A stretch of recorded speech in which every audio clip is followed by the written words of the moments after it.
Hey, it's October again, a month recognized each year as Dyslexia Awareness Month, all across the world.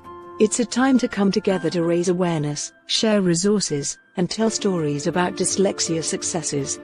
Globally, it is estimated that dyslexia occurs in at least 1 in 10 people, putting more than 7 million children and adults worldwide at risk of lifelong illiteracy and social exclusion. In Nigeria, there are more than 1.5 million cases of dyslexia every year.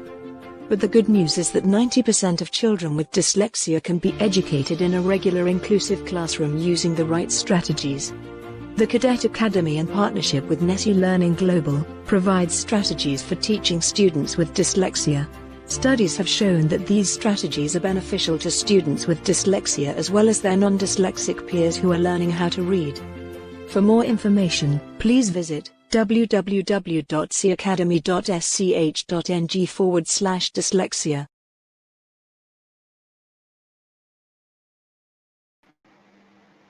Hello everyone, good evening. I'm as excited as I was last week, and I'll be next week again to have you all here. Vicky, thank you for joining me. Samuel Chikodi, thank you for joining us. Like I say every week, that we're in a classroom and we're all here to learn. So I hope you have your writing part here. I hope you have everything you need to be able to learn alongside with us. So without wasting much of your time today, I'll introduce the topic for today, which is, of course, I want to believe everyone that has joined today know that October is Dyslexia Awareness Month. On Finding Out with Special Needs, throughout this month, week in, week out, we will be talking about the topic dyslexia. Last week, on episode 37 of Finding Out with Special Needs, we talked about let's go right for dyslexia. Now, this week, we have fantastic ladies with us, and we'll be talking about the topic which we've titled Dyslexia, a Universal Experience. I want to wish each and every girl child a happy International Day of the Child. I'm proud to be a woman. I was once a child, a girl child. Yeah, I was once a child. I'm a woman. I'm a lady. So to every girl child out there, happy International Girl Child Day. And also to that child, the girl child who's living one disability or the other, a special shout out to you and to the parents of this child who are doing the best to ensure that this child has the best experience despite the disability she is living with. Thank you so much, everyone. Again, thank you for joining in. So today on episode 38, we shall be talking about dyslexia, a universal experience. And the topic is quite self-explanatory because universal means it's general. Whatever is obtainable in any part of the world is what is obtainable it's a universal experience, so to say. And today I have a special guest from Kenya, from Canada, no, from Australia, sorry, from Kenya, from Australia, from Nigeria, and from Ghana. So you see, we're actually universal today. I want to thank everyone. I see you all popping in so quick. Samuel Chikodi, Pamela, Manu, Inifil, every one of you, thank you so much. For those who are watching on Academy website, those who are watching on our YouTube, thank you so much. Those who are watching and joining us on Facebook, thank you for always making it a date with us. Without much ado, because I really want us to have a good time with our guest today, I'm going to zip it right now. I'm bringing our guest, and I want to keep us within an hour, 30 minutes maximum today, because we all know that different organizations are having different awareness program on dyslexia. One of our guests is meant to be at another awareness program, so we don't want to keep her beyond the time she's meant to be there. So today, please send in your questions really quick so that you can answer it before they leave, and we can all have a fantastic experience learning and sharing. And above all that which you'll learn today, will use and learn to advocate and create awareness for individuals with dyslexia. So I'm going to bring in my guest real quick. I need to get in my sign language interpreter. Is it at the backstage? Okay, is he here to join us?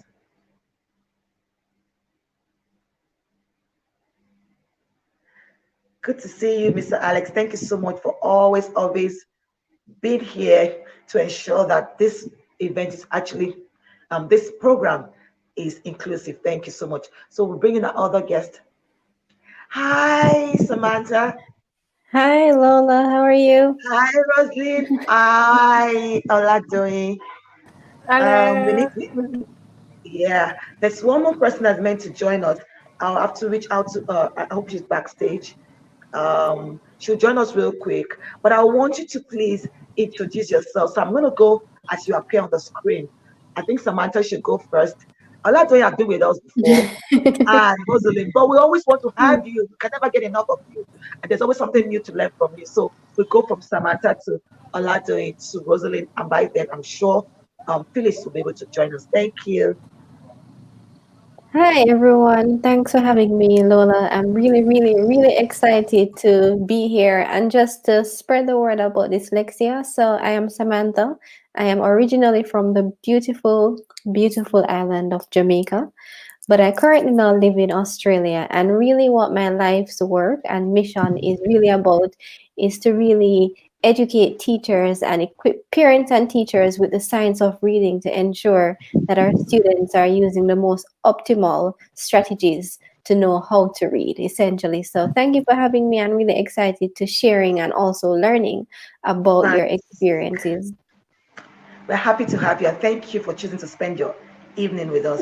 We look forward to hearing and learning from you. Thank you so much, Samantha. Oladoyin, over to you. Okay, so I'm Oladun Idowu.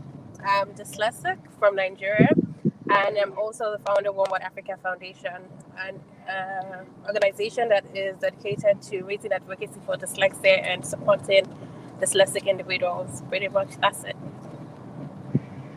Oladoyin is trying to be very modest, but I'm going to push her to say a lot of things to us as we go on the show. Rosalie, thank you, Oladoyin. I appreciate you. Thank you so much for being with us today. Rosalind, over to you.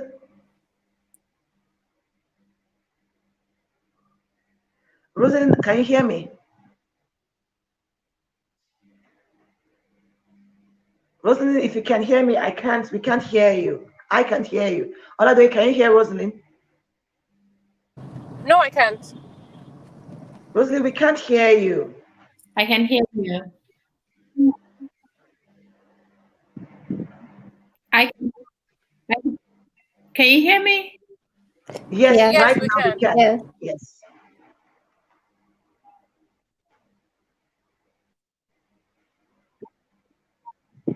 Hello. We can hear you now, loud and clear. Hello. Rosalind, you are very okay. We can hear you, loud Can and you hear clear. me? Yes. Yes, yes, yes.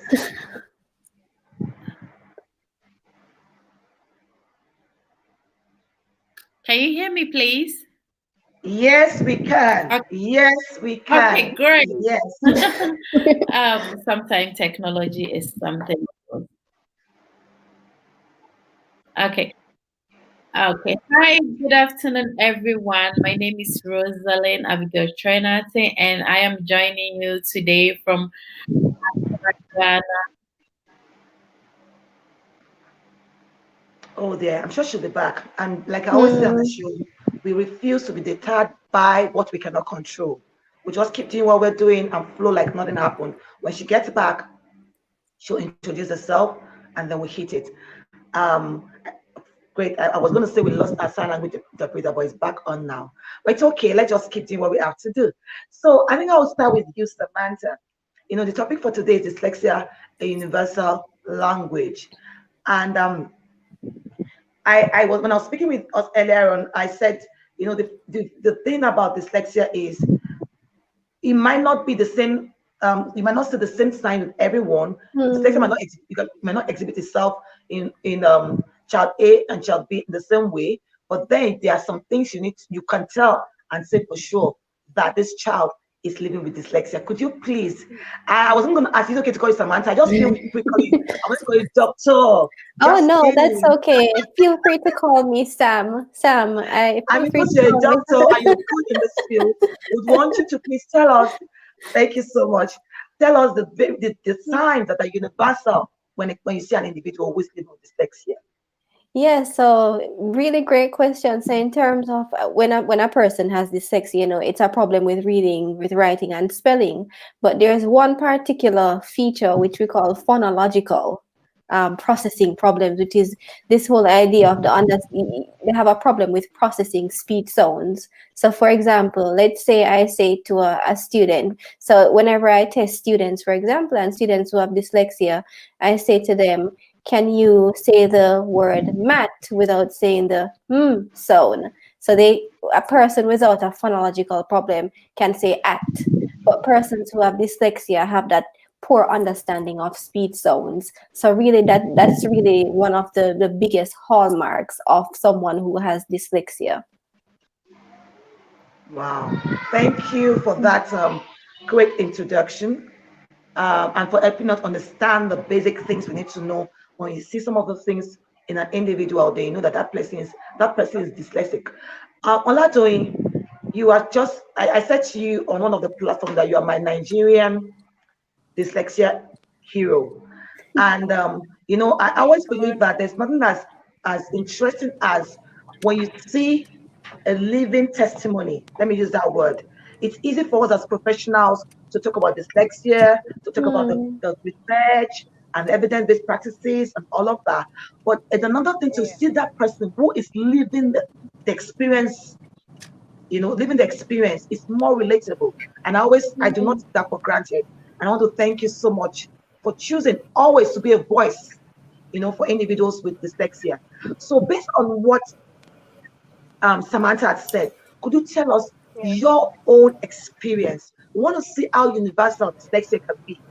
Dr. Samantha had said a lot of things in the little things she said. We could pick phonological awareness, we could pick challenge with reading, writing, spelling, and all of that. But what was your own particular experience?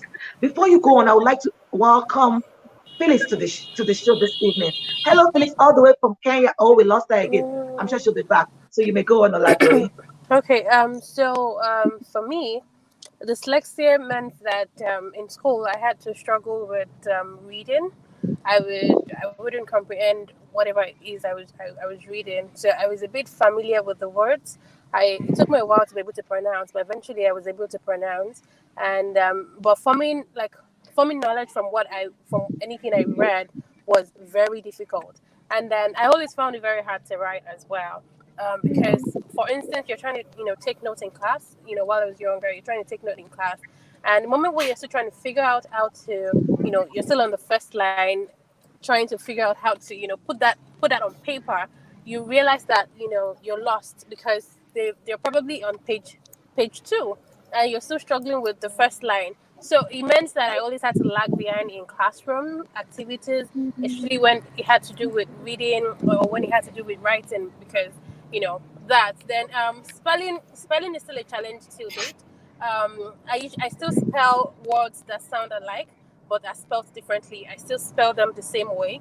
And I have issues with hearing sounds, especially when they sound alike. So I always have to stretch the sounds in the phonological symbols to be able to tell them apart.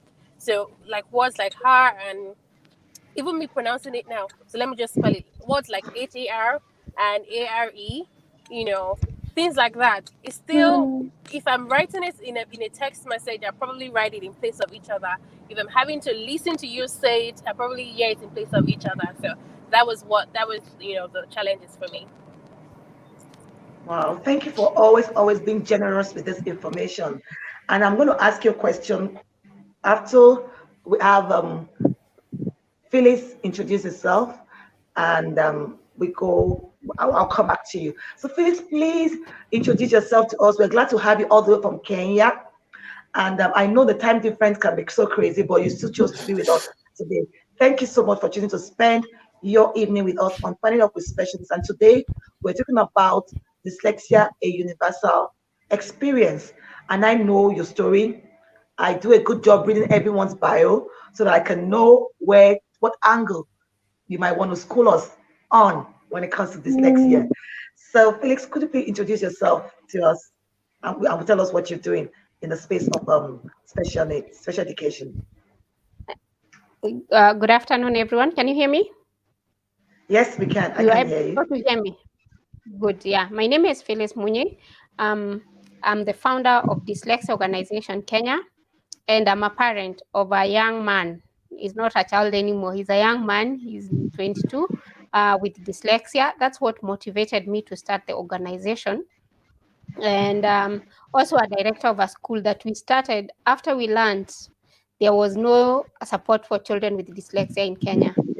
So yeah, basically the reason that I started the organization first was to create awareness to the community and mainly the teachers, who I realized after I stumbled on the name autism spectrum disorder.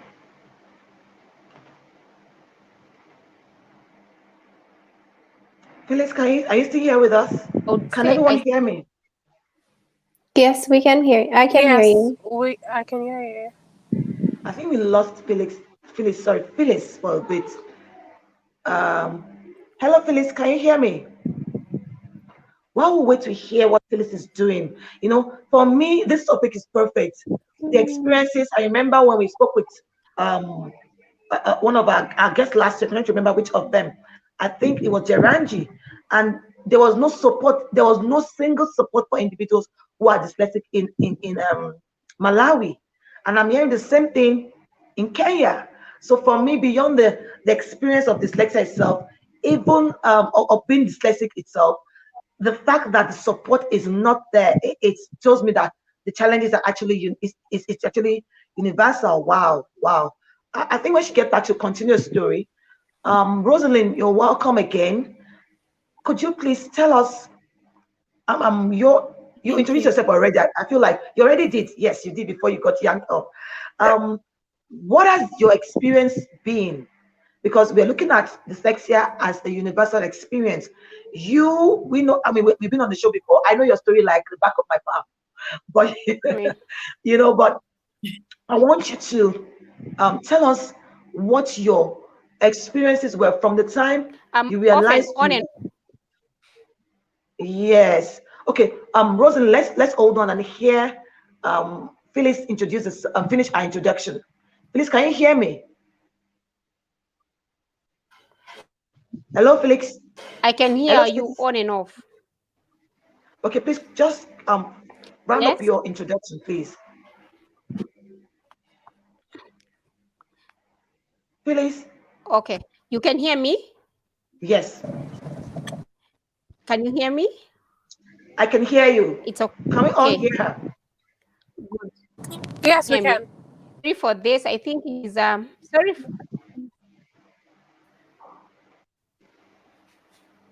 I think it is the internet problem, network here. That's okay. Just Mm, go on. I was explaining about how I stumbled on the name dyslexia, and that's what caused me to start the organization. And I had seen signs with my son, but I didn't know what it was.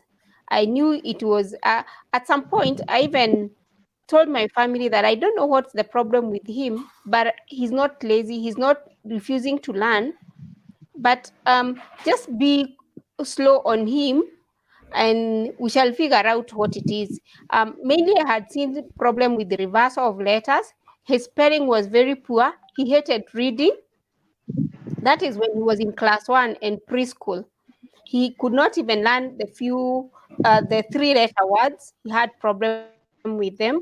So at some point, I was like, the harder you are on him, the more he recoils in himself, and he don't even want to try. We could go around the streets and ask him to read even the simplest words. He could not even attempt. You realize by the time he's trying to figure out whether it is a B or a D or how it is, we've already passed. And so became a concern, like, why is he behaving like this? What's the problem with him? So again, his teacher started calling him names. The children were like bullying him.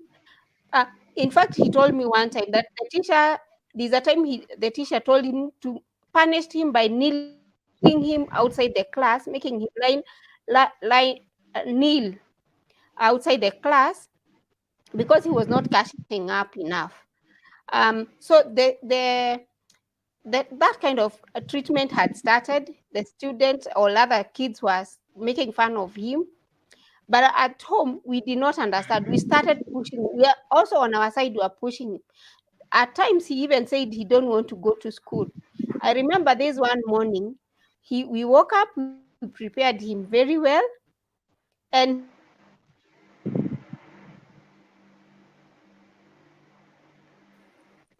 Wow. Indeed, dyslexia is a universal experience. As she was speaking. he's sick. He's having stomach. I can hear you. Yeah, go on. Go on. Go on. You may speak. I think she's going on and off. So whenever we have her, we can let her speak.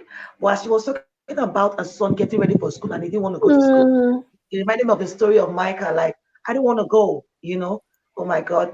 I can imagine how that experience must have been for him, what he had been going through, and for the mother, for Phyllis herself. Phyllis, are you back? Phyllis, are you back? Okay, yes, I am. I can hear you. Yes, I am. Okay, so go on. Could you please finish your introduction, please? You stopped at when he didn't want to go to school. He got ready for school and said, yes, please go on. Yeah, and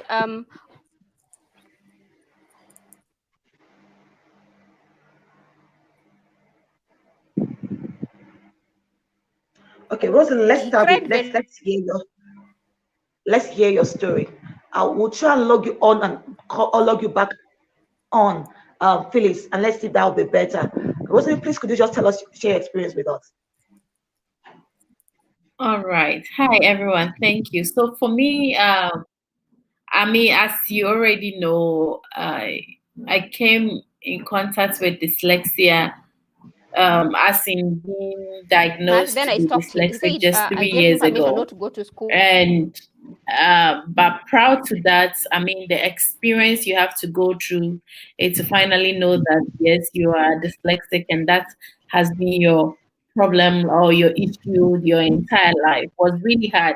And just like Phyllis was explaining, the things they do to kids that really get them to the point where they don't want to go to school, I experienced this several times. So this is me that I'll go to class and they have to do dictation or mentals. And in Ghana here, mentals, it's every morning when you come, every students are standing and they are asking them, let's say 1+3 or something, or spell this word. And then when you get it wrong, they cane you and they move to the other. So assuming the teacher has to go to the class like 5 rounds, guess what? I'm going to receive lashes throughout the 5 rounds. And these are canes that really hurt you to the core. And you receive it just because you are unable to spell a word or do a mathematic calculation or something like that. And so it was very sad. But in all this, and today, what surprised me is why no teacher, none of the schools that I ever went to, from the primary stage to the junior high stage, no teacher took interest in me to be like, what is this girl good at? Can we help her to find something for herself? It was like everybody's concentration was on what are you getting at the end of the term? What scores are you making? And then you come home and your parents and friends are also expecting, what mark did you get? Are you first? Are you second? Are you third? And I'm always getting the last. If we are sitting in the class, I probably am the 45th or the 48th in the class. And that was for me all the time is, what are you getting? What marks are you getting? What marks are you getting? And it was never like, okay, let us pause. What are you really good at? And help me to nurture it. And that is how bad the system here, especially in Africa, which I think it's a universal thing, But much more here in Africa, that is the site they use in asking, what is this child good at? How can we do things different? How can she be taught? So for me, getting to the vocational school, where that was the ground where it's set for me to start picking up. Now it is of no surprise because I realize my mind works in different parts and where I need to match what I'm seeing or what I'm learning to something very tangible, something physical, things that are in pictures. So it was very easy for me going into cooking, which is the catering, and learning this culinary, and that's helping me to kind of expand my learning ability and be able to start picking up. So even my friends and my parents are surprised and be like, if you're this good, then why were you struggling when you were in like your teens or when you were growing up and all that? And we already understand why I started picking up from the vocational school. And for today, becoming aware of what dyslexia is about, it makes so much sense. That, oh my God, that was what I needed. I just needed someone to take his or her time to break the lessons down for me and to just match things we learn with some pictures, some colorful stuff to enable me to do. Unfortunately, in Ghana, even though we talking about dyslexia now, and I have to give a shout out to Dyslexia Ghana Fund that she kind of started dyslexia awareness here like the past 10, 15 years. And even though she has kind of helped a lot of students, so dyslexia is something that is not known over here. As a matter of fact, a week ago, 2 weeks ago, I was at the Ministry of Education delivering a letter to them for our awareness program. And I met this teacher who was just descending down from the staircase. And I was like, are you a teacher? She said, yes. Where do you teach? He mentioned the school. And I'm like, what's up there? He says, I teach chemistry. And I'm like, okay, what is dyslexia? And he was like, no, I don't know what it is. I'm telling you, this is a great teacher who is like a superstar in chemistry.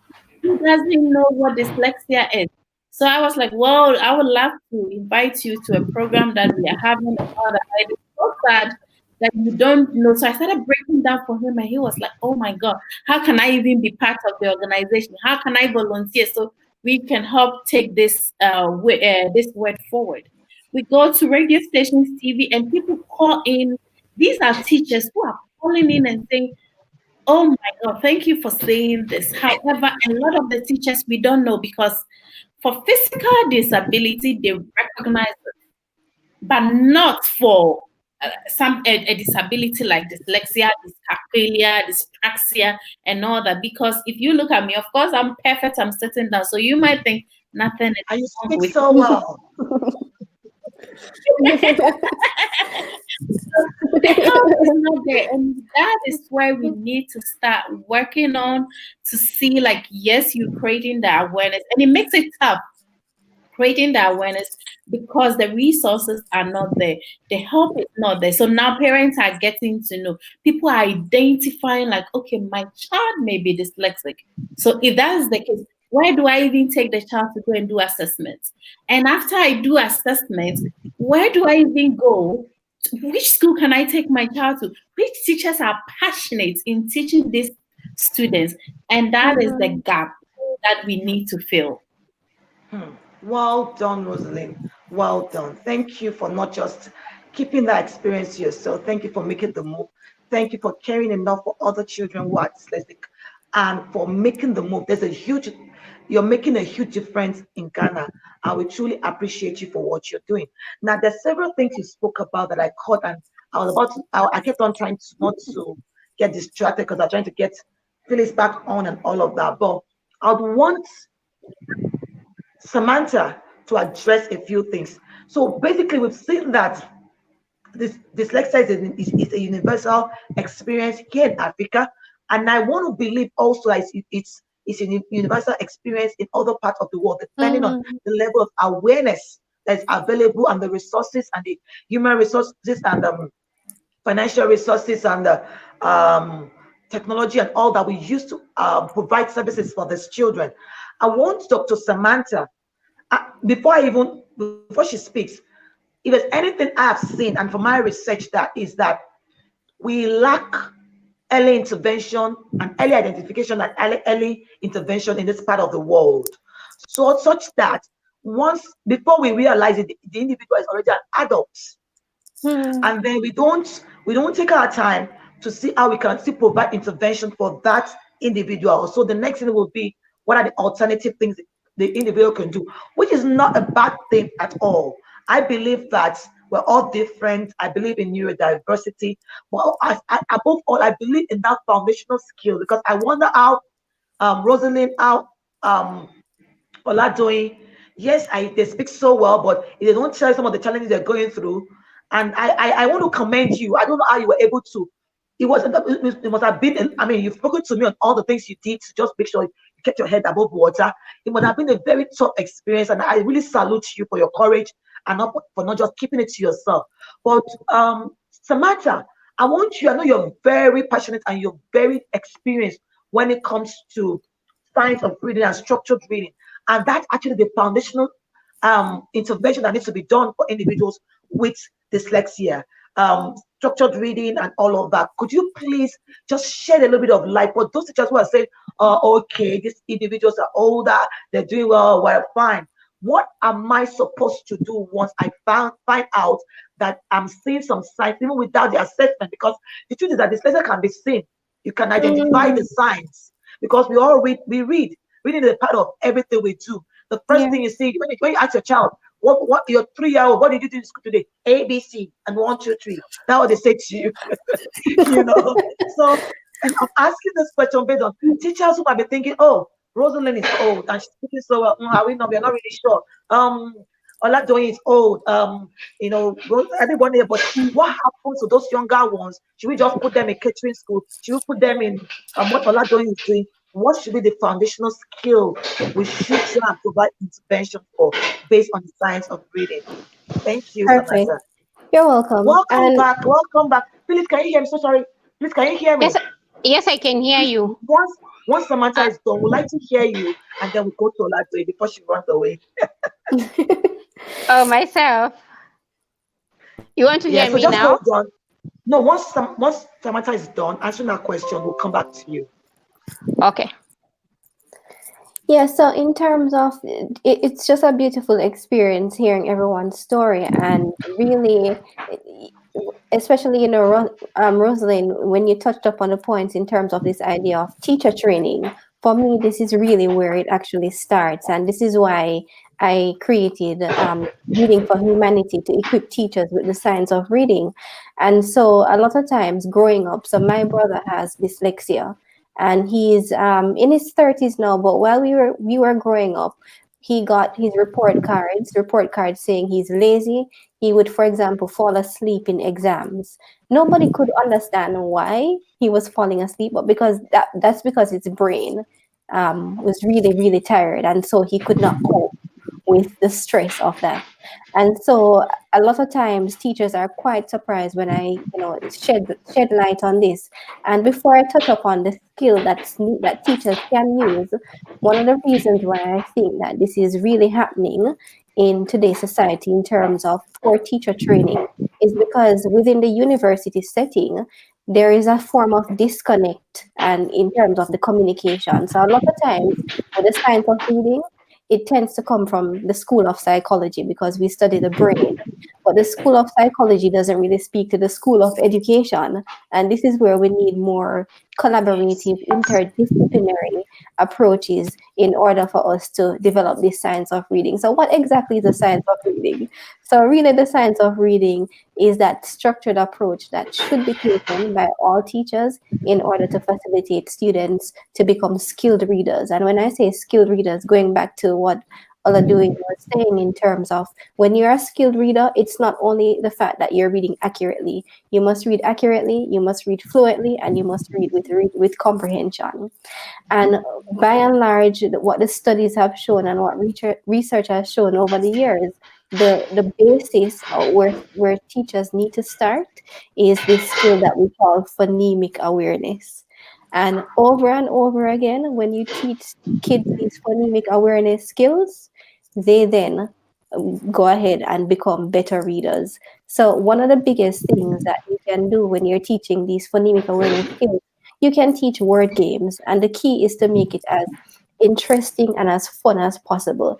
So for example, this is an oral activity. So you're not introducing any letters, any books at this point in time. You're really strengthening your speech system, because reading has to do with the speech system. So a common example, let's say you ask your student or your child to say the word bust without the t, and they should be able to say bus.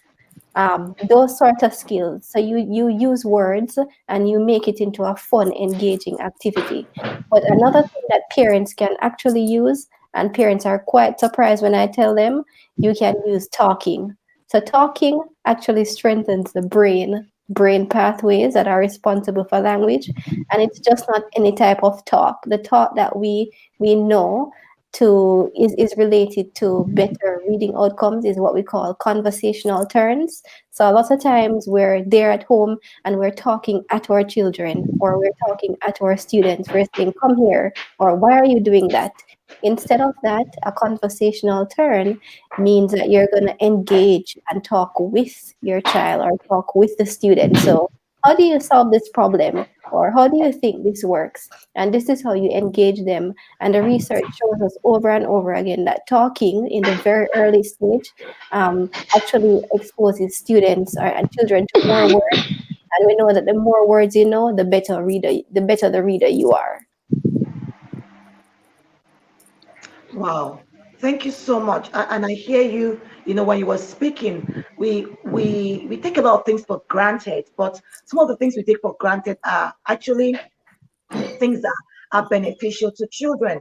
I, for one, maybe because I'm an educator and I know about dyslexia, when my kids, when I had, well, I believe in the power of words. I speak a lot, I talk a lot. So it wasn't new to me when my 1 year old began to speak. A lot of people said to me, she's speaking so early. From when she was, because I knew the signs and all of that. When she was in the womb, I would speak to her. When she was little as 2 years old, I'm like, you need to be calm right now. Mama needs to rest. There was a day my husband said to me, she can't hear you. I said, don't worry, I know what I'm doing. She can. Like, she can. And there was something you said, when you say and things like that, because I know that phonological awareness and speech go hand in hand, and when you say something like, well, that's why that rhyming song, we're going to say ba ba ba, and you want the child to say sheep, Right. because those are also the rhyming and all of those go hand in hand. You said something like when you said the word bust, bust, was it bust said or Bust. Bust. bust? Yes, Come bust. again. And then it shows the reason of the child. It doesn't matter the age of the child, they can hear the sound. They might not know the spelling, and that is another key thing as a teacher to look out for. All of those you're telling a child, even some kids, as easy as reading A, B, C, D, E, F, E, F, G. I've seen a child like that, and the child is saying, "No, don't worry." Those are some of the signs that you look out for. And when we find those signs and we're able to attack it, I use the word attack, as early as possible, so that the gap will be reduced as opposed to it getting wider. I'll let you rest for a bit, Samantha. I'll quickly go to Phyllis to finish the story about our child. And Phyllis has done a wonderful job. Oh, Phyllis, well done. I looked at your resume, your bio. I'm like, what? Not only did you learn out about child and family development and all of that, you also learned about how to work with children with dyslexia. You came up with a school, and you're supporting the only school, I think it's the only school, the first school in Kenya to support individuals with dyslexia. Well done. But we'd like to hear you finish what you're doing with your child, with your son, your big man, your son, and individuals with dyslexia. Yeah. Yeah. Thank you, Rara. Yes, he's a big man now. Um, uh, uh, okay, I was at the point that I realized that he hated school. He started hating school, but we didn't know why. But somehow I stumbled on a newspaper written "Children Who Write Doy for Boy," and I got the word dyslexia from that story, because I had already seen his reversals. In fact, like, he never had the word letter B in his mind. all the letters, any word written with the D, with B had D.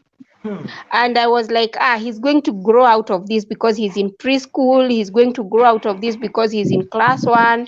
But now when I got that newspaper and got the word dyslexia, when I went to the internet and I Googled and got the word dyslexia, all the characteristics that were there in the newspaper, in the websites, various websites, were like I would say they had interviewed him. They were all fitting him. Some I had noticed, some I had not even noticed that they were there. I could just let them be because after all, he's a baby, he's a kid, he's going to get out of it.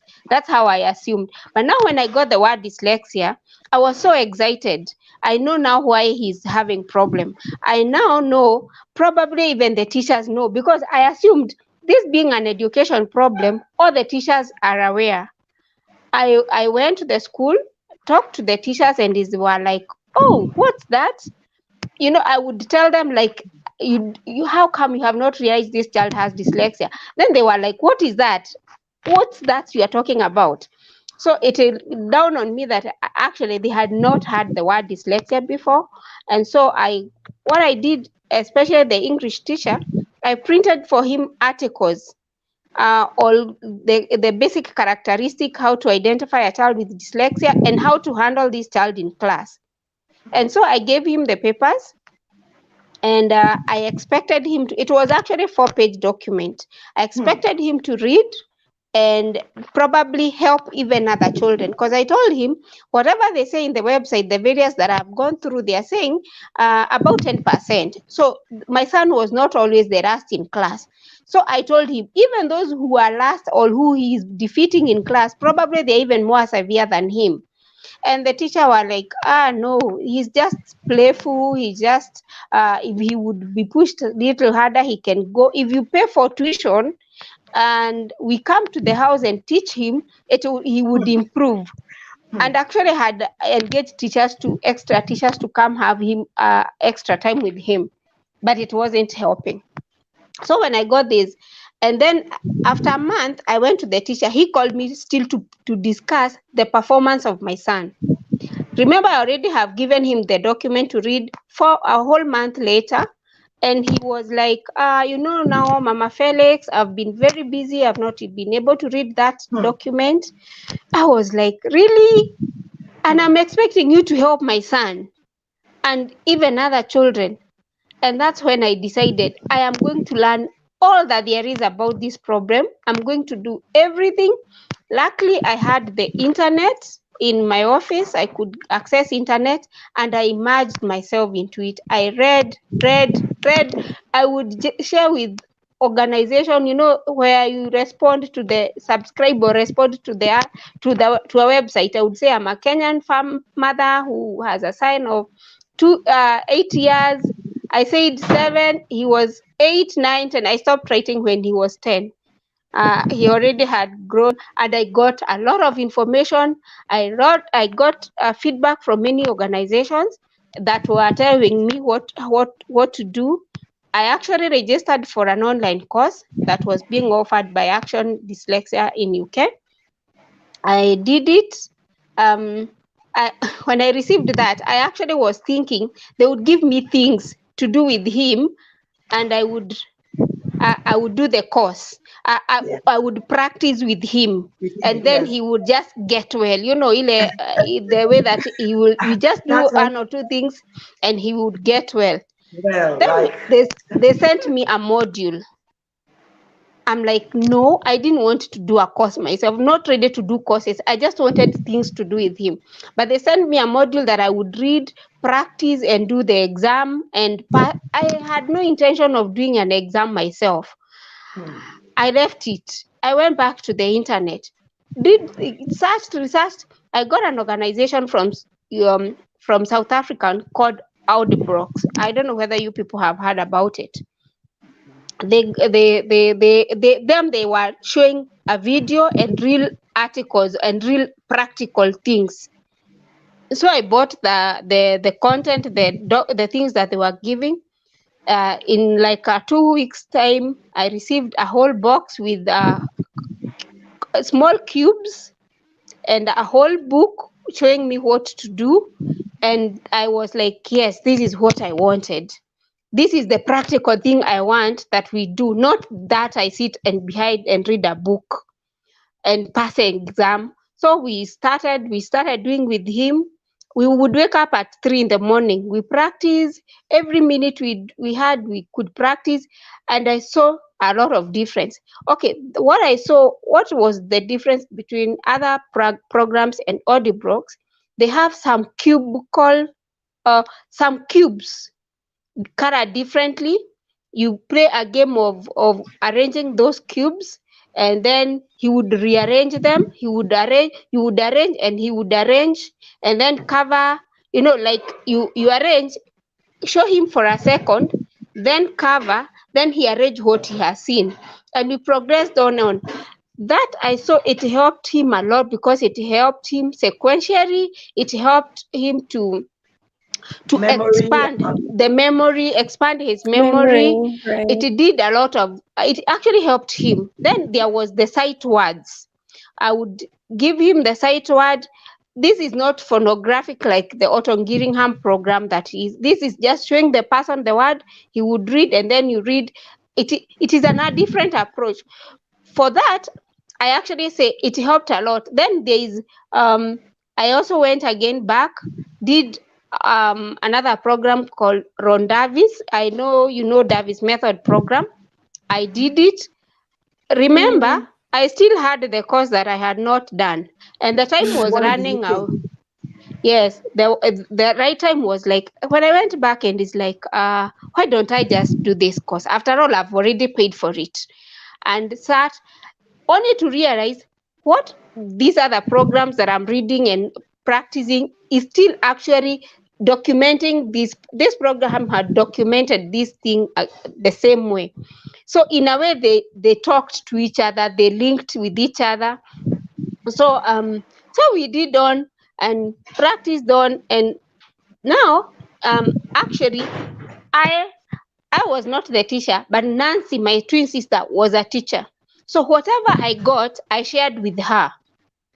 Whatever material I got from the internet. Her, she could not access internet, but I could access internet. So I shared with her, and she also has a son who is dyslexic, who is older than my son. So I shared with her. We both practiced. As time went on,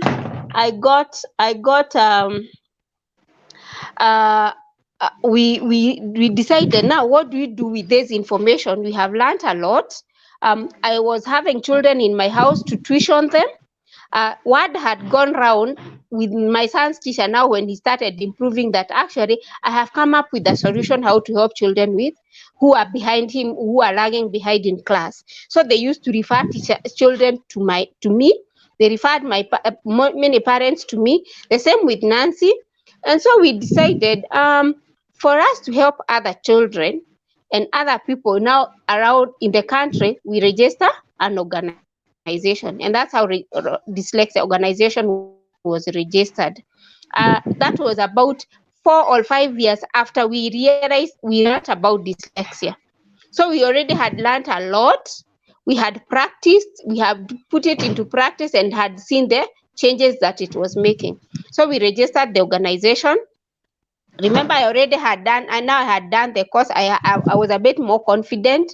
I had done Ron Davis method, which again had given me a lot of confidence that yes, even though I'm not a teacher, at least I have some more information than even most teachers. So we registered the organization, and 2 years after registering the organization, and now we had the platform to go to the media. We could write articles in the newspapers. We had a platform, that confidence, and going to even the churches, women groups, and all that. Many parents now are like, okay, where do we find a school for children who learns differently? And now I told Nancy, you are a teacher. Already parents have told you that they are going to give you their children, they stay in your house so that they can go to the school that you teach, because at least you understand them. Why don't we start a school? And so that's how Rare Gem Talent School was started. And so Wow. we have gone on and on, and uh, I uh, was going to, and you deserve for that. once, Everyone, please. children with Oh, with that was dyslexia great. were understood. Can we just give it up for Phyllis? That's Thank such an you. encouraging story. And while you were Mm-hmm. speaking, Phyllis, I kept on writing that. At no point, I'm like, I'm going to forget this if I don't stop you right now because Mhm. you said quite a lot of things. You know, you went to a teacher and you said, look, this is what is happening with my child. After a month, the teacher called you to tell you the negative things Yes. about your child. And you were shocked. I gave you something to, I know what is happening. You said you Yes. were busy. I mean, what's the job of a teacher if it's not Hmm. to impart knowledge? You know, that for me, I couldn't just, I'm like, wow. And you did not stop at that. There's a question from the parent that said, she said, what were the resources that helped you most, please? I'd not, the question had been on since I Yes. was waiting for you to finish, but then you said it. You see, like we said, dyslexia is a universal experience. You were thinking that the resources given to you in the UK was not effective enough. You wanted something that you could just do, and then your child is fixed, so to say. And then you got another program from South Africa, another program, and you found out that everything was like a collaborative effort. It was almost the same thing, but said to you in different ways. And that was exactly what Samantha was saying. That science of reading, the strategies and everything is the same in Canada, in Australia, in Nigeria. The only thing we need to do is to calm down, get the available knowledge, and then begin to, because there's a place of reading, there's a place of knowing that knowledge, but the practicality of it is what will make the difference in a Mm. child's life. Wow. And then you not only did you just you didn't just keep the knowledge to yourself, you called, oh, you have a child, you still have a child. I'm sure she wasn't your sister, you would have focused on another person. Look, I found a solution. Let's go out there and let's make a difference. Thank you. Thank you so much. You Mm. said so much. And I truly appreciate you. We'll get back to you. But I wanted Oladoyin Yeah. and Rosalind to answer this question. I know that there was a question I saw. It says, please, I have a burning question. That's from Asma Ahmed. At what time do we tell the kids about the condition and how do we tell them? You know why I wanted Rosalind and Oladoyin to, Oladoyin, you go first, and then Rosalind will go second. I remember when I was listening to Oladoyin's story, she said, I wish my parents could understand me, you know, and that was you knowing what was going on.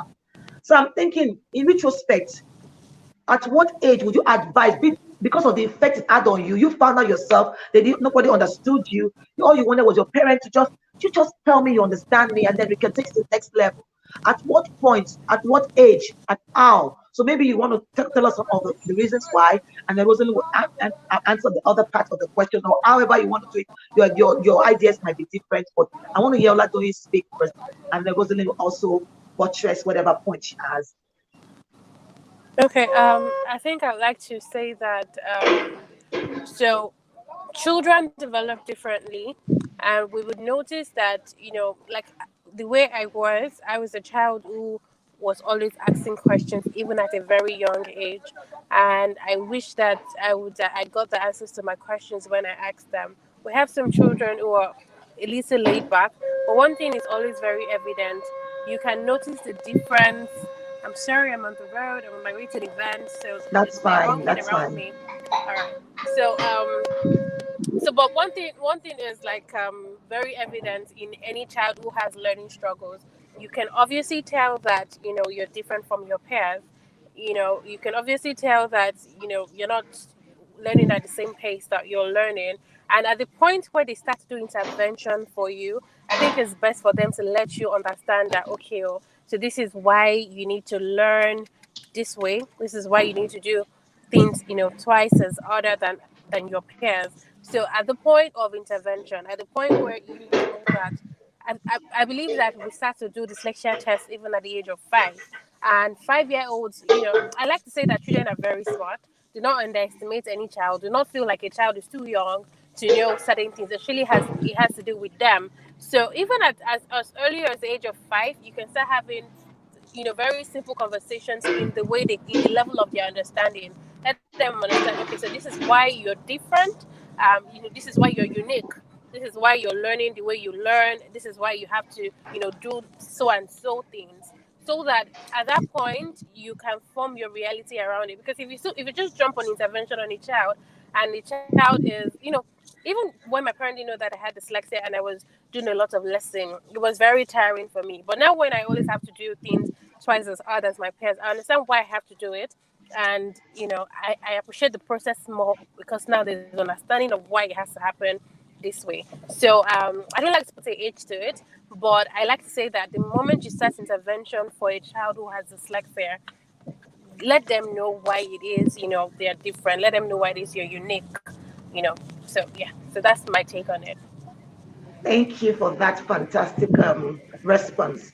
Now, Rosalind, I want you to also give us your input, but in answering that, I also want you to help us, help this parent understand that about how they also will relate it to the siblings of the child. Is my question clear? Okay. So for me, yes, it's super clear, and I will go with all that Oladuni mentioned, because I have a feeling that for a child who is dyslexic, you have to take the child through assessments, and that during the assessment process, it's quite also tedious. Even for me as an adult, it was on me, and for a child, it's even much more. And so, the moment you're able to do the assessment and you discover that your child is dyslexic, find a way and tell your child about their condition and say that, listen, this is what is going on with you, but it doesn't mean that you are different from anybody else. It just means that you have a beautiful brain that is patterned in different ways, that it learns in different ways than your brothers or your sisters or your mates in school. However, you take your time, depending on what recommendation they give you from the assessment and all that. This is how it is recommended that we teach you. Therefore, we are going to break your lessons down. We're going to do a more of role play or games with you, and we're going to work it together. And you then have to, that will be the step where you start showing the child some very successful people who are dyslexic in the world, some who are dyslexic in their country, and some who are dyslexic all over. There are plenty of them, and you start showing him. I would also recommend from henceforth that you start watching movies like Michael with the person. You start watching movies like Chen with the person. Those movies, so that they see the challenges, but then also they see the bright side. And you tell them that because we don't want them to face these challenges in the movie, that is why we're starting the intervention now. And you want the child to be focused. For me to say exactly their age, because I don't know what age you are going to be assessing your child.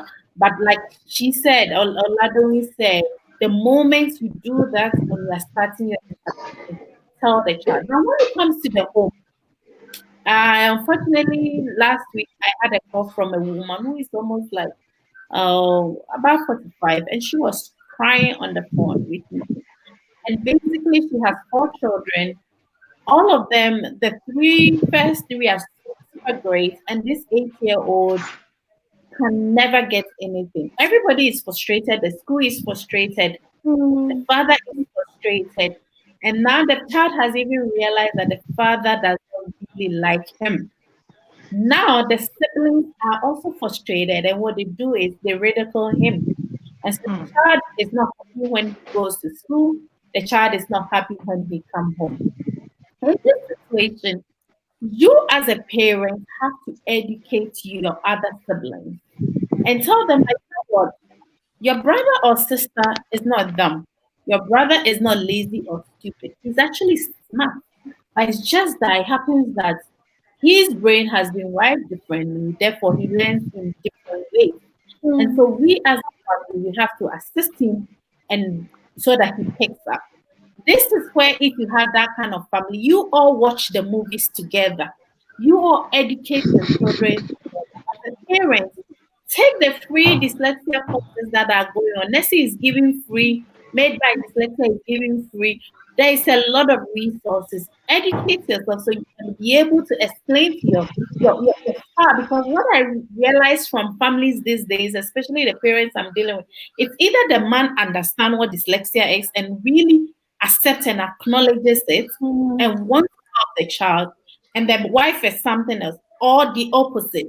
So this is where you have to work and bring the entire family together and educate them, because when you are strong together, it's where you can go to the school and make your case strong and say that Yes. this is our child. You need to pay Yes. attention to. I feel like if people go this way, then it will go a long way.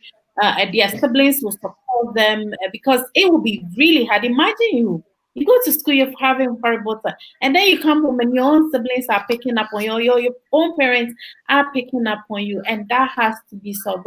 It's all about education, awareness, and then we can do this together. Mm. Fantastic. Thank you so much for that detailed That is so explanation. true. It Yes, was, so true. absolutely.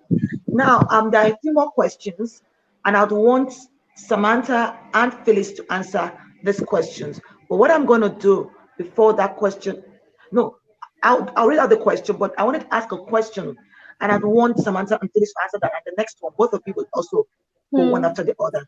Now, Samantha, I always say, and I respect parents, I respect families, I respect this individual, because to me, I'm like an alien who got to know about this. I'm like, how do I help? How? And then I got trained and all of that. But it's always a different case when you see those individuals or their families and their experiences. It makes it more real. And you are a sister of a young adult living with this with dyslexic. What was the experience like, and how were you able to advocate for your brother? This was years ago. I can't imagine what the story was like. I don't know what part of the world you were in. Let us know the part of the world you were in, and how were you able to, based on what Rosalind has said, was it your parents that gave you that information? We want to hear your experience, and then of course, Phyllis, you would go after her. Let's see how you were able to, because I can bet I from your story, I saw myself in that story. Really. How were you able to advocate for that child? That's one. Now the second question, please. I needed to say it so I don't forget. Second question is, there are also times where even the kids understand that something that I'm just different, and then you as a teacher, you have what it takes. You know the science of reading. You know how to teach a child, but you find that this child put up some deviant behavior because they feel you don't understand me. And as a teacher, what are those things? Can you just give us some points? Because it's beyond just teaching the child the science of reading and all of that. There's some other skills about behavior management and all that. Can you give us a few tips as to how that you can get the child, have like a mutual understanding so that the child will feel good about learning and knowing that he can actually do better if he acquire the skills he needs. So those are the two questions. And lastly, the third question. I'm really sorry I'm doing this to you, but I wanted to just get it all out. So did you get the first question? Yes. So each of you are going to tell us how you were able to advocate. The second question is because both of you are teachers, and I would want Oladoyin will say something because I know she supports students in schools, and there's always been this issue of collaboration between the regular ed teacher and the support reading professionals and all of that. So because I want to make it as practical as possible. So those are the two questions, and then the last question is on the screen. But I want you to answer those two first before we go to the last question for you for now, and then I'll go back to Oladoyin and Rosemary. Okay. Phyllis, do you want to start, or shall I go ahead? Sure, go ahead. Okay, thanks. So, in terms of the first question, Lola, well, for me, growing up, I remember when I was in Jamaica. So we were living in Jamaica. We started going to school, and for me, it was quite difficult because he's a year older than I am, so we were almost in the same class sometimes, and I could never understand why I could read and he couldn't read well. And so it's very, very important where, where Rosalind was even mentioning in terms of, if the parent knows, then the child will more likely to have better outcomes. And by and large, as I became older, I realized that maternal education is one of the strongest predictors of their child's learning outcomes. So my mother was She was the advocate. She went around and she lobbied everywhere. And so I guess this is where my passion came from. So we were about 6 years old. And I remember when I came to the understanding of what dyslexia was at 6, I remember years later my mother telling me that I told her at that point in time, at the age of 6, that I'm going to do something to help my brother. And ever since, since then, I've been advocating and learning a little bit more about dyslexia. We moved from school. We moved him from that particular school because at that point in time, the teachers didn't really know what dyslexia was. So we enrolled him in a special education unit.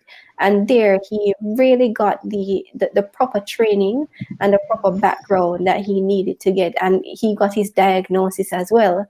And so I became actively involved. And I remember when I went to university and I was doing my final year research project and I had my supervisor. And little did I know that my supervisor was the one that diagnosed my brother at the Wow. age. And I said, this is just a special meeting. And what he was explaining to me then, as I learned a little bit more about dyslexia, was that going back to what Phyllis mentioned in terms of, that memory issue. So it's like the thing with persons who have dyslexia, they have poor, we call it phonological memory. So they can't remember the sounds of letters. And so what my supervisor back then explained to me, he said, what your brother had was it was as though in order to learn additional letters, he needed to forget what he learned previously because of that poor short-term memory. And then ever since then, I went on and continued studying and learning a little bit more and just immersing myself. And one of the biggest problems I saw, and it was that he fell asleep in exams. He was so tired. There were no accommodations given for him, and we were thinking, this is high school. We're at high school level. And my mother and I, we started doing a little bit of research in terms of the Jamaican government, and we found that there's actually accommodations for children who have dyslexia, but we had to literally go and search for it. So it wasn't made available, it wasn't known. And so of course, what happened now was that because the experience that he described, when you're in, I don't know what it is like in other countries, but in Jamaica, when you have your big exams, you have probably over 1,000 persons in one hall doing the exam. So what happens to his brain is that he gets so tired.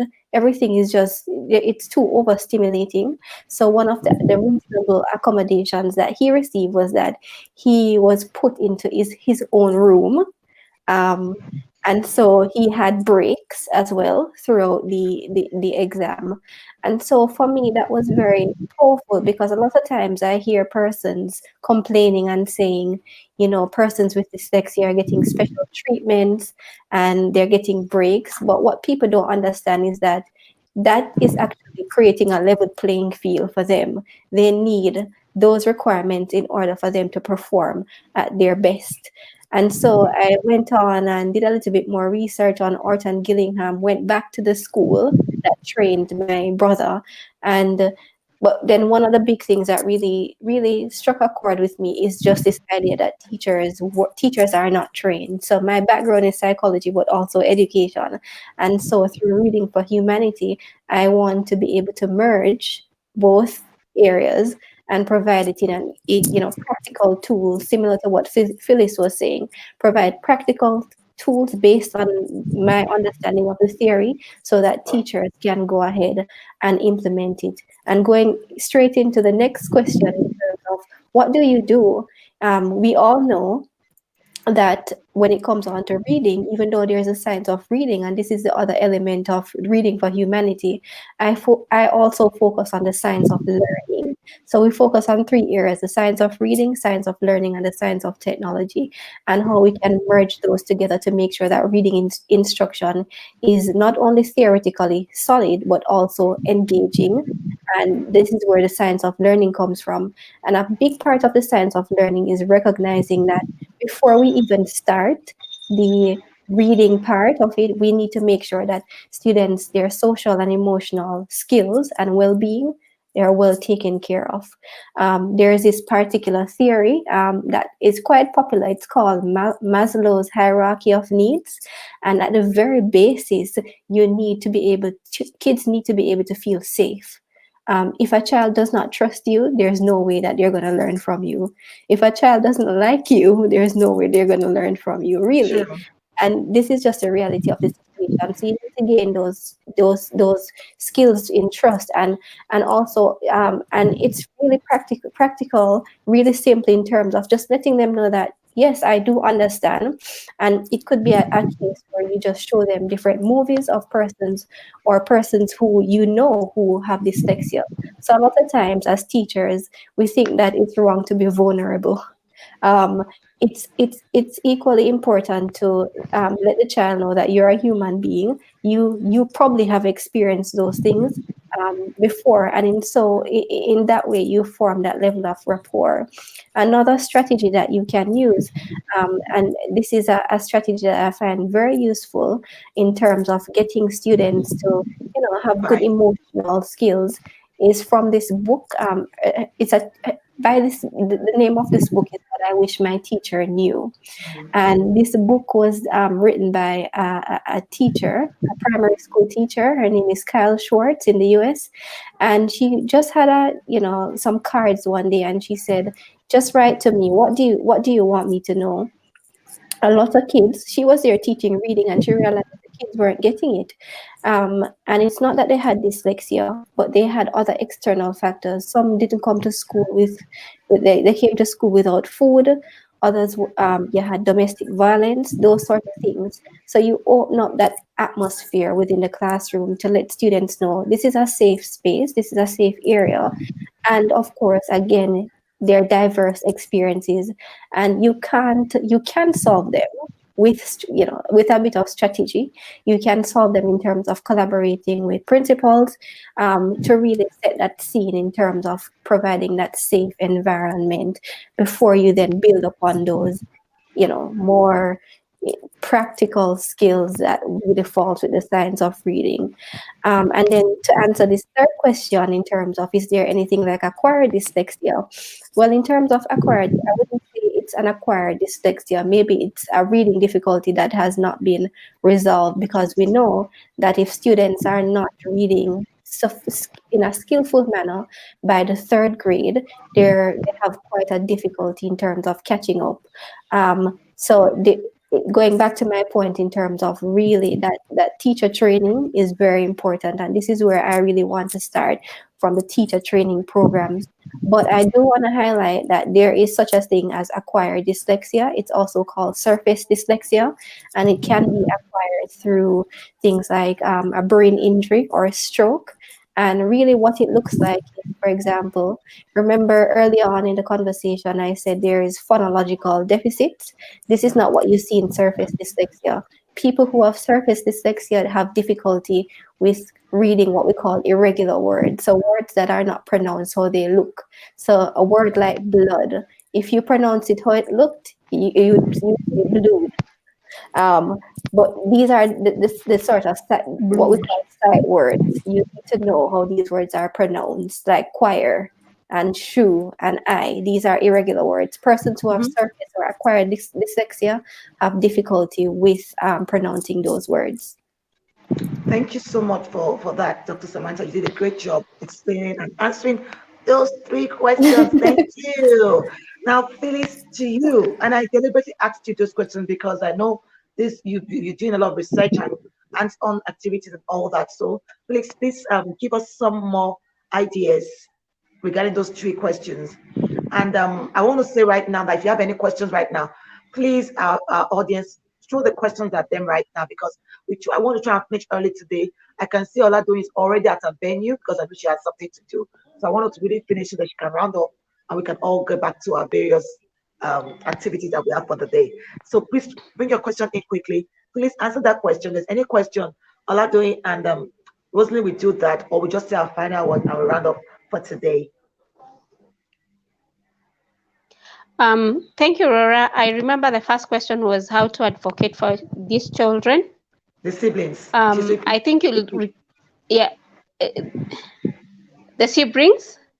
Yes. So, I like when you talk about the parents and, so we're asking that if you, I mean, I asked Samantha, but I don't, as a parent, how were you able Mhm.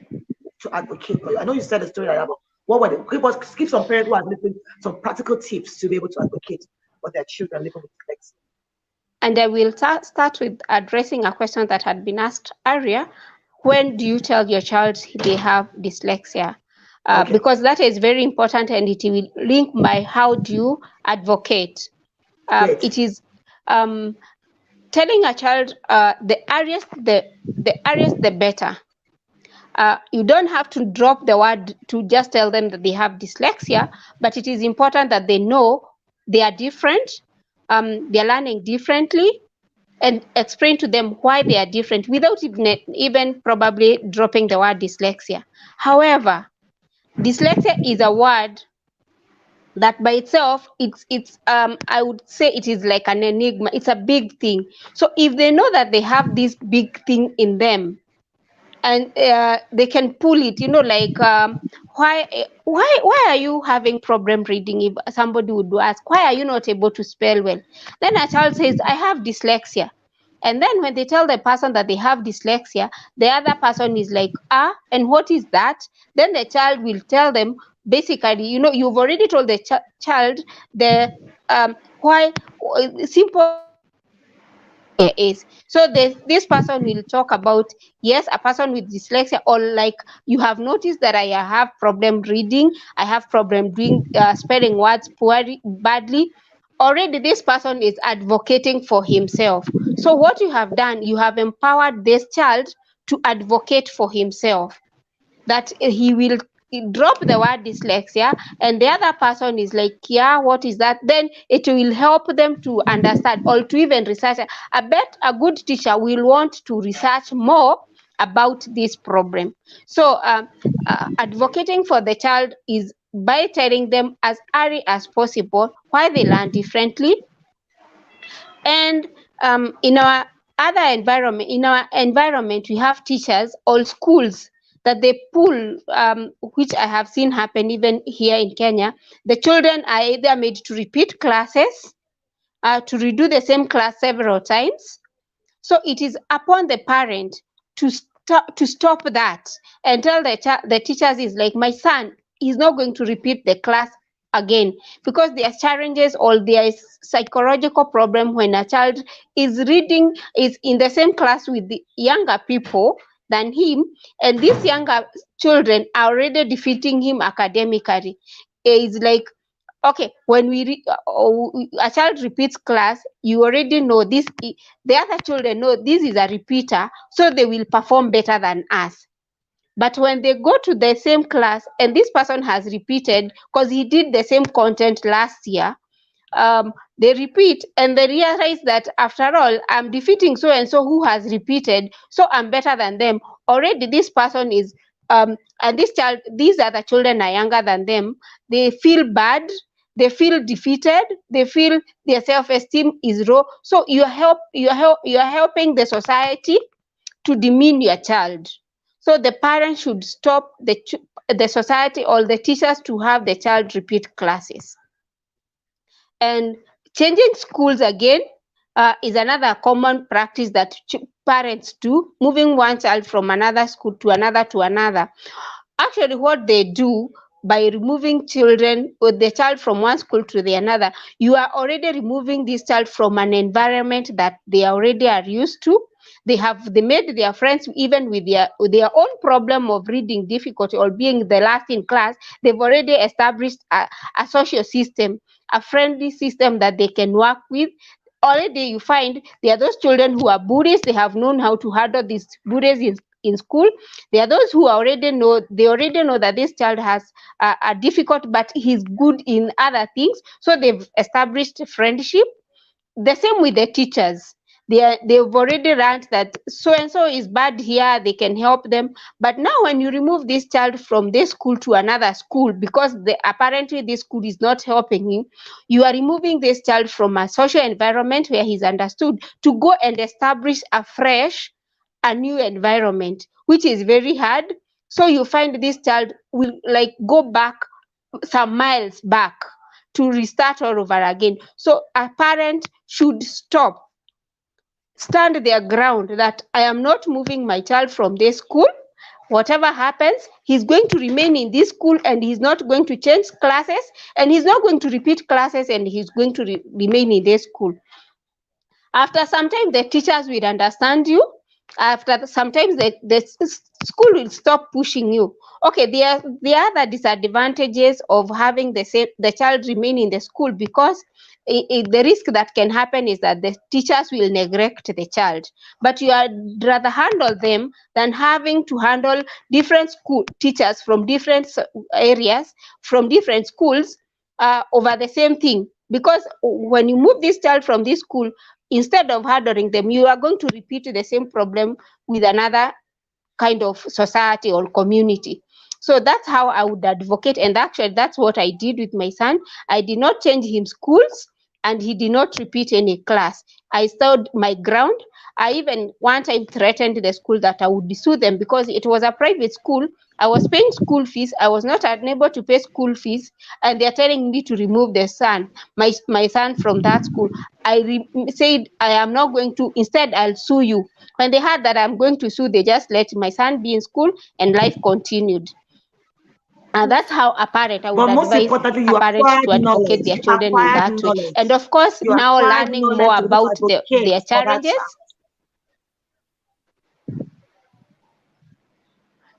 Absolutely. Yeah, Absolutely. I need you Yeah, to put that out acquiring there knowledge because is very, you very can't just leave the important. child without knowing what to equip the school or the teachers with. Thank you, Phyllis. Mm. And Lola, just one of the things that I also wanted to add as well was this idea of within schools. One of the things that really, have affected not My only internet persons is like my running brother, out but persons again. who I work with in school. Can you hear me, Yes, Lola? yes. Oh, Go shall I continue or Phyllis? Phyllis, Sorry, are you my almost internet done? has misbehaved. It's fine. Whenever it's off, somebody else will pick up from you and speak. So we're about to round up, so it's okay. So do you want to round up because Samantha is about to say Oh, something? goodness. My internet. We can go on. Yeah. So you could just round up quickly so that Samantha can say what she has to say, and then we'll hear final words from Oladoyin and every one of us, so we can round up for the day. Can you still hear us, Phyllis? Oh dear. So Samantha, you may go on. Yeah, so just highlighting one of the other points that I find here is this whole idea of streaming in schools. I don't necessarily agree with the streaming in schools because you Sorry, are. my internet has behaved. I don't know whether you're hearing me. We can hear you. We can hear you. Yeah.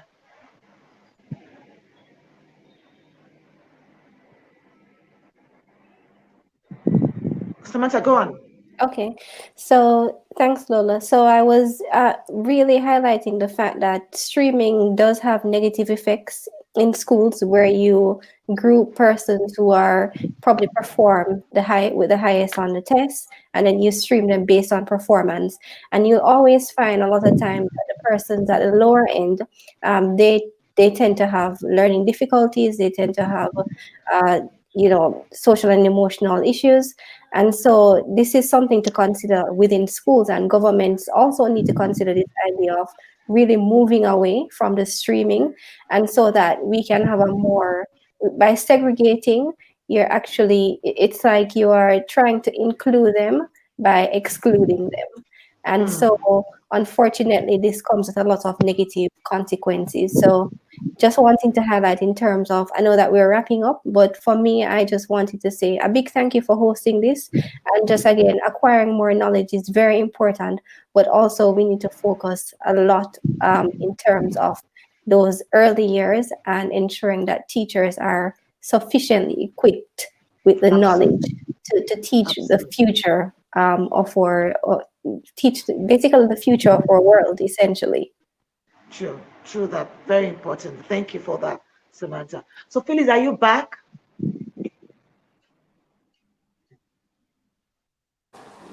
I have to speak. I have to speak in 10 minutes. Yeah. So we need to round up now. Phyllis, can you hear me? we need to round up now. I was trying to finish it by 5, and I said to you guys, we're going to finish by 5. So, Ola, did you have a pattern word for any parent, any teacher out there based on this universality of dyslexia, and just something to encourage a teacher, a parent, or a young adult like you who's living with dyslexia? Okay, so I think my parting words would be that while we're still trying to advocate and get the right support from the government to ensure that teacher trainings are included into the curriculum and to ensure that everybody can have the help that they need, I would like to emphasize things like what Phyllis did by going to seek knowledge to help our child, like what Samantha also did by, everybody who is here today speaking really talked about the fact that they didn't wait for solution to happen. They had to sort for the solutions for themselves. So it's unfortunate that it has to come to that. However, I would like to keep encouraging people to sort solution. Do not wait for the solution to be brought to you, because you cannot afford to lose your future because of something that government is refusing to do something about. So that's really what's. Well, thank you, Oladun. I'll let you go now. Take you out of the studio so you can go. Thank you for all that you do. We Thank truly you very much. appreciate you. Thank you. So You're welcome. yeah, I On to know that's another why I wanted us to be event. done quickly so we don't encroach into your time for that. Thank you so much, Oladun. I'll let you go now. I'll take you off so that you can go and get settled and get prepared for your next speaking engagement. Now, thank you so much. Rosalind, do you want to say something to us? Parting words in 1 minute. Yeah, sure. I just want to say to everybody listening, and this is from the highest position to the very, very bottom up, that we all can make a little small change and it will have very big impact. They say that it takes a village to raise a child. Therefore, even if you don't have a child who is struggling with learning difficulties in your home or your school or something, it is still important for you to embrace yourself with dyslexia and other related learning difficulties. Dyslexia is real. A lot of people are suffering in silence. A lot of people don't know. It affects almost like 15 to 20% of every population. Therefore, it is really something that is hard. If we are not careful to start putting interventions and awareness in to do something about it, then we are going to lose a lot of talent, and talent, especially on the continent of Africa. Therefore, as we're gearing up to the 2030 Sustainable Development Goals on Goal 4, which is quality education and inclusiveness, then we have to pay attention that students with learning difficulties also need equitable distribution of learning resources, equitable distribution of support, so that no child is left behind. As a parent, you can do your part. As a friend, you can do your part. As a sibling, you can do your part. Everyone is a star. The difference between people who have become a star and people who are not realizing their star is the opportunity that they get and those that they don't. Therefore, everybody needs Thank you, that equal Rosalind. Thank you. opportunity. Over to you, Thank Phyllis. Any parting word for a parent or a teacher or that child? In a minute, please. I would say, yeah, most importantly, like what I didn't find, and I wish even right now it is available, which is not, the teacher's knowledge how to identify. I'm happy at what other people, she's called, I can't see it, my other speaker, Yeah. the Oladun. way they are doing about Orlando, not Orlando, the one from Canada. The Oh, Australia. import, Australia, yeah, sorry, that's Samantha. Australia, Samantha, yes. Sorry. She's so focused in teacher training. I wish teachers at all levels are able to identify the learners with difference um, and help them. First is identify, and second is how to Support. handle them in class, how to support. If that was possible, if that way is available in all the countries, trust you me and you and those who are not teachers here, we don't need to be setting organizations. We would not be needing to do any intervention, because after all, what we don't know, there is somebody who is offering support. So my basic information I would say is that teachers at all levels, be it in preschool, high school, at the university, everywhere, at all levels, should be able to learn about dyslexia, or learning different children who learn differently, how to support them.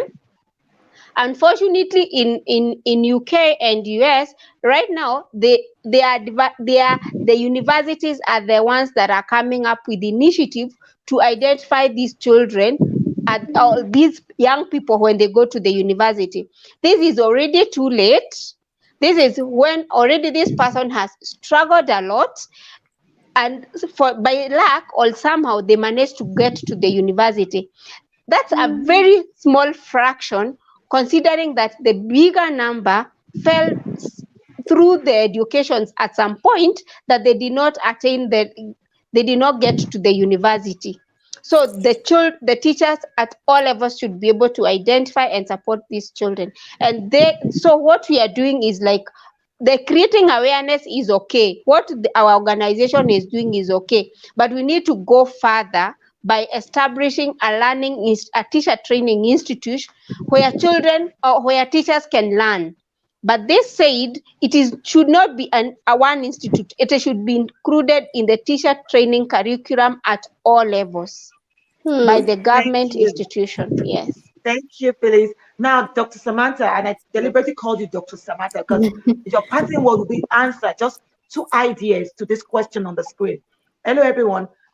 How do we promote early diagnosis and accommodation in Nigerian school during examination? Thanks. And the reason I put that to you, you're into research a lot. I'm sure you had such issue that you found results or answers for. So could you just give us an answer to this, an idea, strategy, tips, 1 or 2 in just a minute and a half? Perfect. As your parting words. So in terms of promoting early diagnosis and accommodations, really it starts from the grassroots, and it's always through acquiring knowledge. So this is something that I always say to people, that acquiring knowledge is the very basis of how you're going to actually make change, because in order for you to make change, you have to be convincing, and in order to be convincing, you need to know what the evidence actually says. And this is where we, as the common person, we need to speak up to the governments, because unfortunately, in the university settings, a lot of times they're publishing papers and the papers are just kept there.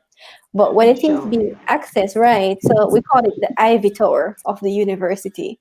So when it is that we have Dyslexia Awareness Month training programs, be involved, get involved, reach out to persons such as persons on this panel now, to see how we can collaborate to make sure that we can share our knowledge, what we've learned together, and tailor a document to put the proposal to the government. And you don't stop until the accommodation is granted, because this is exactly what we did.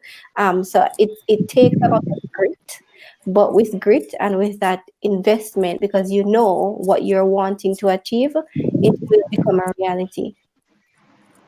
Thank you so much, Doctor. Thank you, everyone, for your time. Thank you for sharing your knowledge. Every one of you was fantastic. You gave your best. You gave your all, and we truly appreciate you. Thank you. And this will be the end of today's show, if I may use that word. I want to thank everyone for joining in. Thank you all for your questions. And to our guests, thank you for taking your time to answer. Until we come your way again next week with another set of individuals who will be telling us about dyslexia, because all through the month of October, it's all about dyslexia awareness training and all of that. I remain Lola Aneke, and it's bye-bye. Thank you, everyone. Bye. Bye. Right. Thank you so much, Mr. Alex. Thank you for always choosing to sign for us. Thank you. Hey, it's October again, a month recognized each year as Dyslexia Awareness Month, all across the world. It's a time to come together to raise awareness, share resources, and tell stories about dyslexia successes.